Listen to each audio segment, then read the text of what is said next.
in the battle for third place behind him, but I think John Marshall's going to have to try to bring down to the north and see what he does.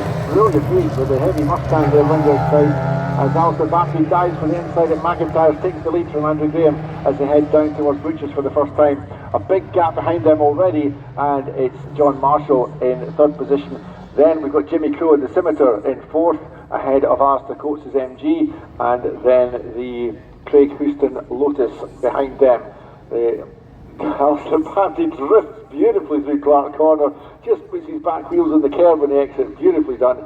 Holds on to the lead there. We've lost one of the minis as from the start line. I think that's the John Kinman. That's a great shame. But leaders side by side as they go into the hairpin. Andrew Graham on the inside, Bapty drifting round the outside, and Andrew Graham retakes the lead of the hairpin. Fantastic scrap underway already, and we're only at the end of lap one. Yeah, Bapty just struggling to get the power down there on the MG, and he looks to his right and say, wait, because he's parked up on the side of the road. So they go back to it then as they head down through Ledges and up towards Manchester. Andrew Graham is going to lead then from Alistair Bapty. Mostly Bapty held the advantage throughout the race last time by, but Andrew Graham determined to return to the paper. Yes, so Alistair Bapty is slightly quicker through the chicane though. Now the pattern last time round was the second half of the straights. Andrew Graham was a little bit quicker. First half of the straights and the twisty stuff, Bapty was quicker, and they just ebbed and flowed all the way through the race. But the difference this time is Andrew Graham is in front at this stage of the race, whereas Bapty had taken the lead by this time last time. Here he goes again though. Bapty tries to dive down inside the hairpin. Andrew Graham cuts across, defends it. They're a car length apart as they exit the hairpin, and this is where the Triumph has a slight advantage. Alistair Bapty will close in under braking. He's dynamite on the brakes in the turn-in. But Andrew Graham quicker on the first half of the straight. Meanwhile, brilliant move for third place from John Marshall, goes up the inside of the number 20 of Alistair Coates at the hairpin, and he just about gathers it all together and gets the power down on the Mustang in enough time to hold off that micro MG. Amazing attribute. It's a big Ford that's got a huge amount of power to it, but definitely not as mobile as that little MG. But it's got actually the real estate to park on the apex as well, which is good for John Marshall. It's a fantastic battle. Two cars with V8 engines in them, and Enzo Ferrari always used to say the chassis was just a way of getting the engines around the track. And if you take that view, then there's two completely different ways of getting the engines around the track here. And the MGV takes the position back from John Marshall as they come up through Clark Corner. Andrew Coates, a great move up the inside of Clark. But now here comes the Mustang again. John Marshall going to counter-attack as they get towards the hairpin. What was the other one? The aerodynamics were just for people who couldn't build engines. Yes, that was it, yeah. Yeah. None of those statements aged very well, did they? No. But what, like the cart, what was it, the cart doesn't push the horse, the cart pulls the horse? Yeah. No, the horse pulls the cart, yeah, there we go. Well, in these two cars we're watching at the moment, transporting the V8 around the track, the horse is pulling the car, which is the front engine cars. But Alistair Coates seems to have retained his advantage there. He's 3 or 4 car lengths clear as exited McIntyre, trying to extending that advantage as he goes down to the future. So Alistair Coates looks like he's got himself reasonably safely into third place at the moment, but you can never be safe if you've got John Marshall behind you. No, never. Andrew Graham has had enough. He's off. He's just checking out at the front of the field. 57.724 last time by. He was 0.8 of a second quicker than Bapty last time by, and Coates, he's checking out as well in third away from John Marshall, who's under pressure from Craig Houston's Lotus. Over the line again comes Andrew Graham, a 58 flag, a 59.9 for Bapty. So Bapty is just not able to run the same pace as Graham in this race like he did in race 1. I wonder if after Bapty's made a change of tyre choice during the races and it's gone the wrong way for him. What much choice for it? Rand, I'm sure you can, there's plenty of choice.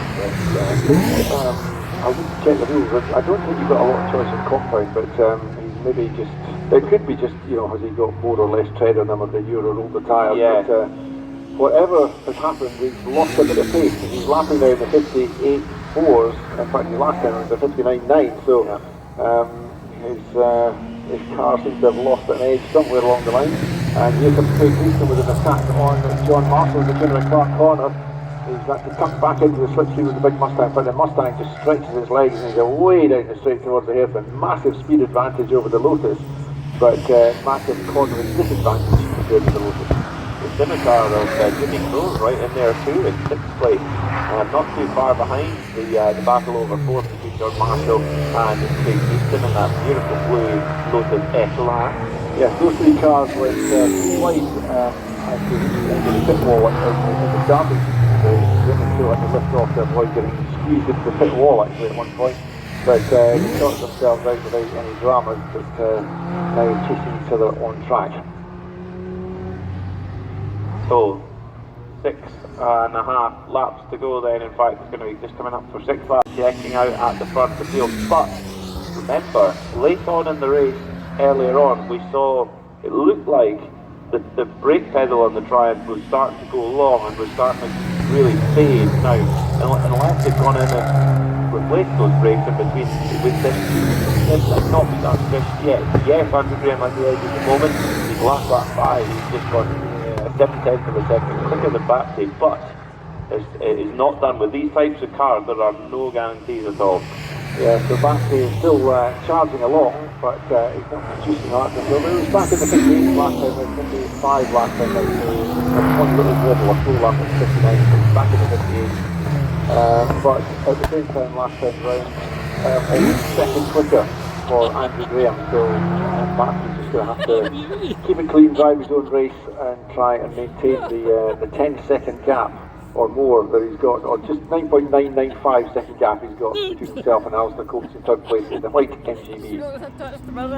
John Marshall is under pressure big time from the Lotus of Craig Houston. Jimmy Crowe is coming to a halt on the exit of the chicane just out of our sight. He's not coming to a halt, he's down the walking through the loop. Sorry, I interrupted. No, I think John Marshall's under a lot of pressure. And, oh no, another car, Marshall's off. Marshall's off, and he's so, my word. Right, let's try and start from the beginning. Number 20, Alistair Coates has got some sort of problem. He's going very, very slowly indeed. John Marshall has just had a huge moment. He went backwards through the grass, twisted it around, got back going again. Didn't even lose that much time by the looks of things. He has lost the position though. Almost T-Bone's Craig Houston, he came back on though, but he got away with it. Craig Houston passed Alistair Coates, so Alistair Coates is in trouble. Craig Houston is now up to third position overall in the Lotus Group of the light tickets in back the final result. Yellow flags in the chicane, so I think Jimmy Crowe's car has come to a halt along there. Marshall's on the move from the Marshall's post to go to his assistance, and that means there's no overtaking until they get the green flag at the Clark Marshall's post. So Alistair, and John Marshall enjoying the oversteering characteristics of the Ford Mustang. I wonder if his rear tyres have started to go off, because they've got a lot of work to do on that car. It's a big heavy weight to shift around the track without several hundred horsepower of V8. A little bit of comfort for Jimmy Crowe. He's broken his own lap record, which he set in the previous race for his class. So it's not all bad. Yeah, there's something really wrong with the number 20 of Alistair Coates. He's just been passed by John Marshall with ease. So there's something not right at the wheel of that number 20 car. But it's still running, and it's not running at a dangerously low pace, but it's definitely way less than he would expect. Well, he's indicating left as he came out of airport, which I wasn't sure if he was indicating left to let John Marshall pass or indicating left to go to the pits, but obviously it was to let John Marshall through. But he slowed right down now as they go down through Butchers, and I don't know if he's going to make it round the end of the lap. No, he's pulling in. He's pulling into park at the Marshall's post, so the Marshall's been kept very, very busy indeed down there. Only with two park cars. Got a busy afternoon. Yeah, meanwhile, we've got time to go down to 0, laps to go 3 showing on the time to 0. Of course, it's not time race, it's a lap race, so yeah, 3 laps to go. Fastest lap 57.724 for Andrew Graham, and he's still out front. 5.9 seconds now ahead of Alistair Baptiste and Craig Houston. Some way behind them now, 28 seconds, or 22 seconds behind that leading pair. The second person left of the 0.9 of a second quicker than chasing John Marshall, so that's really important. And John Marshall is really chasing hard. He had a big lock-up going to Dufford, and he's still seeing smoke in the air at Dufford. We're perfectly impartial here in the Garage Tag commentator, but you almost want him to get on the podium so we can hear the number of moments. We could ask him about 10 different moments. Well, we could always see if we've got time. I think it'll be a very quick turnaround before we get the races out, but we've got time to speak after this, because it's just it's a catalogue of adventure all the way through the race. Fantastic stuff. He's always been wonderfully entertaining to watch, John Marshall. He's a very accomplished driver too. He's raced in Fiestas, Legends, the classics, then he's done the rallying that you've talked about. A lot of rallying, lot of rallying. Yeah. Great driver, a great supporter of Scottish motorsport in all sorts of ways. Sometimes you see the beaten name plastered on something like the Knockhill Bridge or something, other times it's just a quiet bit of resistance without any small rally. Yep. The event's not possible without that kind of support. And then there's also have you seen the Bobby Beatson man who walks around? Bobby Beatson who walks around and adjudicates the Tunnocks tea cake eating competition at Gauld Rally. Yes, he does. And hands out the prizes. He's a busy man. Right, meanwhile, I think we can the lap of traffic at the moment. He's just passed the MG Midget of Michael Longstaff. That's been a car that's been racing for many, many years here at Knockhill, the MG Midget. It's a very small car, frighteningly small actually by modern standards. And through the hairpin it goes. It's got one of these, sort of, I think it's Lennon that used to manufacture these kind of shaped hardtops with an MG Midget. Give it a little bit more aerodynamic shape, and that's what Michael Longstaff is racing. Always ready to blow off the side of the road by the big This has been really a masterclass of a drive from Andrew Graham as he comes around the hairpin to the final time. He had to settle for second in race 1, but not so here in race 2. Andrew Graham takes the triumph to the top at Knockhill. Yeah, great drive by Andrew Graham in the 78 car. He finishes first, and second place goes to Andrew Bapty in car number 1. A very good drive by Andrew Bapty as well, but there's something just missing in the performance of the car there. Alistair Bapty, there's just something missing in the performance of the car there. Yeah, it wasn't the same.